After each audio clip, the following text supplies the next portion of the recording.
always loved, I'm one of those people also who, when I find a really good book or series of books, I will reread them.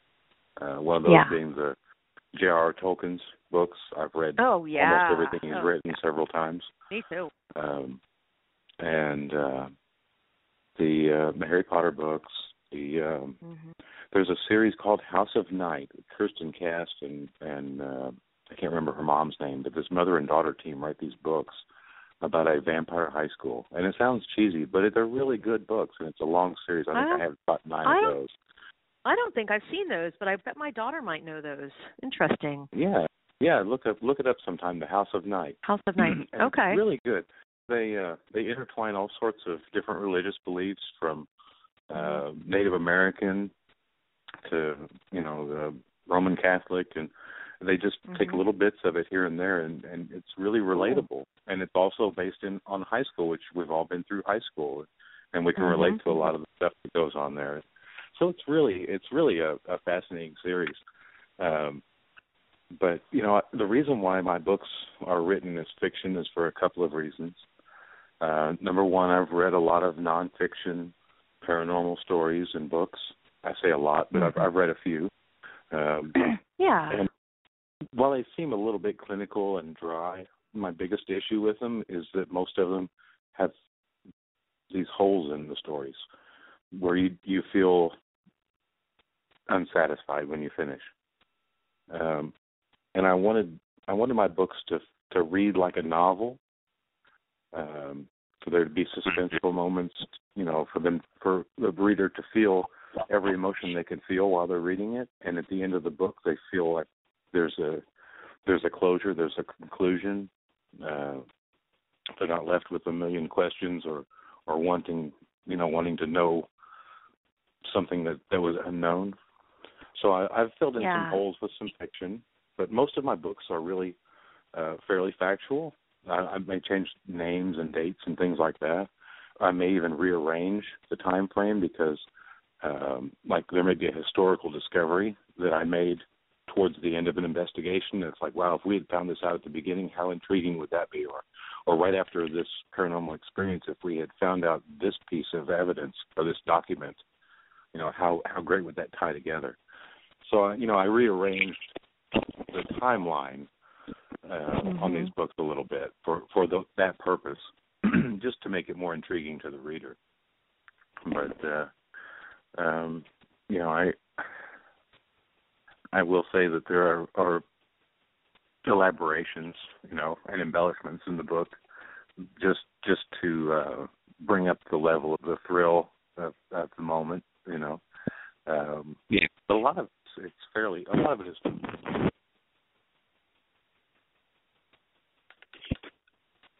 I hope I wasn't just rambling on there, but No. I actually agree with you, Rick. A lot of the paranormal books that are out there today that are based in a true encounter, there are a lot of things in it that make you scratch your head and say, okay, sure, absolutely. Though I do got to say, I'll be the first to admit, and I don't mean to toot my own horn, and I've tracked my books enough throughout the night, but in my first book, I assure you there were no holes left unfilled at all. Oh, my God, no. No.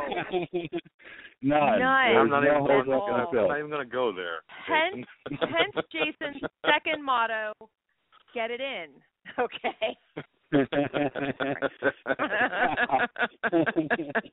My second book, that will be available tomorrow, Feeble Minds. Now, I did see the parental advisory on that.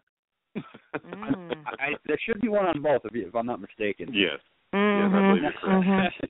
Now, Feeble Minds is actually, that's a weird book for me to describe what it's like, because it's fiction and nonfiction all at the same time. And much like mine. Yeah. It's based. Okay. It's based on encounters that I went through. 100%. However, I went out and I did a lot of research, a shitload of research. I spent hours reading books and hours of online, and just did as much research that I can, because I wanted to get the facts that I put in there 100% accurate. And I took what I've learned, and I honestly, I took what I learned and what I've read, and built a whole story around that, all the information that I gathered. So it's actually encounters that I went through. On top of that, there's another story inside of the book. So it's literally a story within a secular, which is kind of cool. Oh, I like that. See, my books are very cool. similar, Jason. And Jody, you know this as well from reading the book one. That there is a story inside of the book. Yes. You know, the historical part of the book is told kind of somewhat separately in book one, but yeah, you know, the story of the book is about the investigations and our encounters and our conclusions, but the real, you know, the story within the story is what happened to cause this, you know. So I tell that as well. Yeah, it's kind of interesting. So we have similar approaches there. Similar approaches. I mean, you went with sort of in the. We had the same approach. It's just I went with more of the living sort of, I guess, ghostly things, just living people in general. That's where my historical factor came in. I literally took a chunk out of history and put it in there with the living and told it a whole story within a specific era in life, actually, which is kind of cool. Yeah, it does have that story within the story element, exactly what you're kind of describing. And my first book is actually the same way. It's got, if you're just reading a paranormal book in any of my books, you're completely wasting your fucking time. I'm not going to lie. It completely wasting your time if you're just shooting for the paranormal, because there's those hidden messages that you should be getting. There's a specific reason why, you know, that book is written not just for ghosts. The ghosts are in there, but that's not what you should be, you know, trying to get out of it. Right. And I feel the same way. You know, these books are inspired by hauntings, you know, and paranormal encounters, but that's not their purpose. You know, it's not to tell a ghost story. Yeah. I agree. Jody, we're about on the top of the hour. Can we throw some commercials in there and get some sponsor airtime in? We can do that. However, before we do that, we're going to. But before we do that, we're just going to mention from my GCR notepad that Feeble Minds, the Ghost of Letchworth Village, Jason has a couple of very important events coming up. So I just want to mention that on April 17th, for your fans and our listeners, that Jay's going to be on late night. You already fucked it up. You did. Why? So you said April 17th. It's not April 17th, everyone. It's April 25th.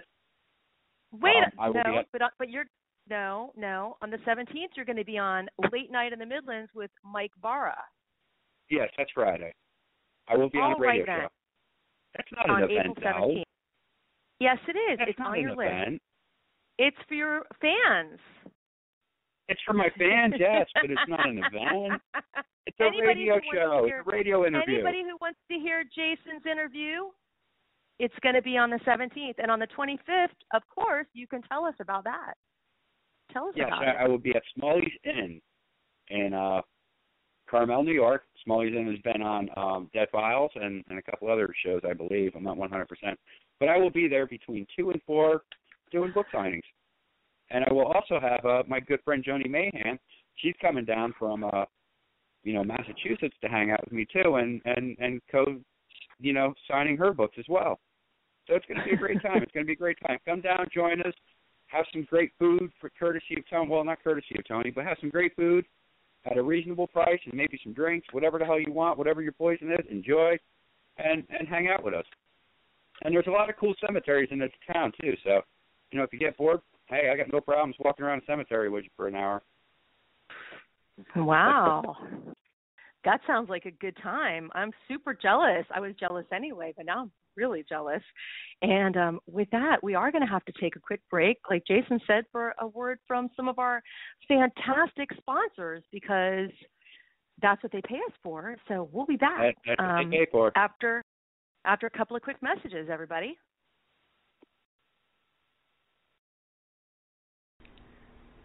The historical Fort William Henry Conference Center and Resort is a proud sponsor of D.T.M. Wicked Radio. If you're looking for a relaxing getaway, the historical Fort William Henry Resort and Conference Center is your destination. Come enjoy the beautiful mountains, the gorgeous lake, and everything Lake George has to offer in upstate New York, right off the Adirondack Mountains. For reservations, you can go to www.fortwilliamhenry.com or call 1-800-234-0267.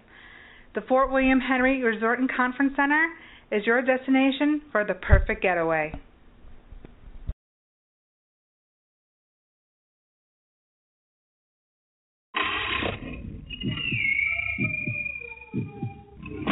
Rolling Hills Asylum. Located in East Bethany, New York, just minutes between two major airports, Rolling Hills Asylum is a hotbed of paranormal activity. They have been featured on Travel Channel's Ghost Adventures, Paranormal Challenge, as well as Sci-Fi Channel's Ghost Hunters. Rolling Hills Asylum has been named the #2 most haunted location in the United States by HauntedNorthAmerica.com. The property was established on January 1st, 1827, as the county poor farm.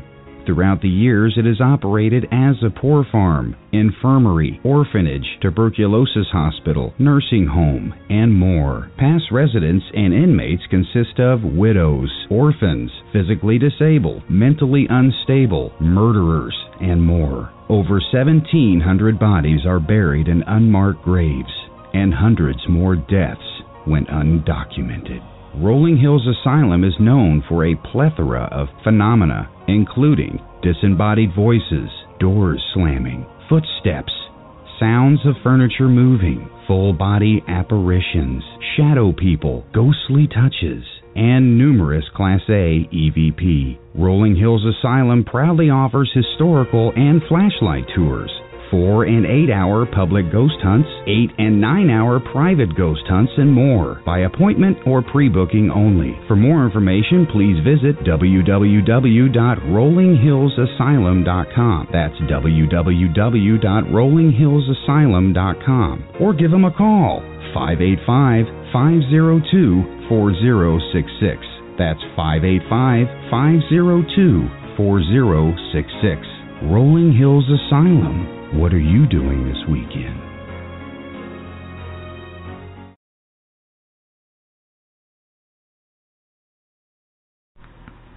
The Caring Coaching Center is a proud sponsor of D.T.M. Wicked Radio Network.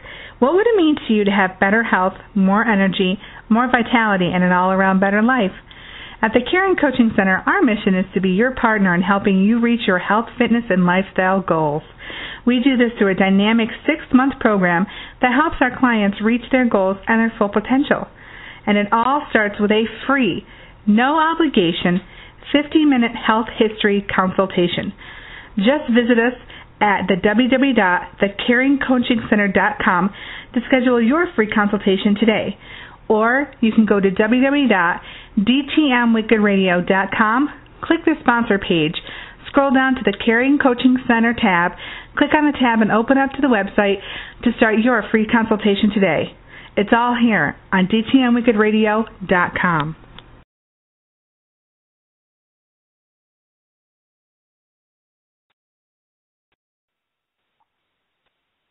Sup, everybody, and we're back with Rick Huber, who has written some fantastic books, a little truth intermingled with fiction, and he's telling us all about his latest book, The Owls, and of course we're talking to Jason about his latest book, Feeble Minds, which is also launching this month, so we're very excited, of course, about that. And we've got all kinds of cool stuff going on. Jason's on a quick, but I'm sure he'll be joining us back momentarily. And we just had to get that quick little commercial break in there, as always. So, how you doing, Rick? Good? Good. I'm good. doing And Jason, very well, yes, I am. Is Jason back or no? I don't think so, but that's okay. Not yet, but he'll be back soon. He'll be back. But so let me ask you this. How surprised, are you surprised by all the success that you've had this year since your first book came out? Has this just blown you away, or how do you feel about all of this happening? I really am surprised. It's really kind of been a whirlwind, and not to sound cliche, but I wrote the first book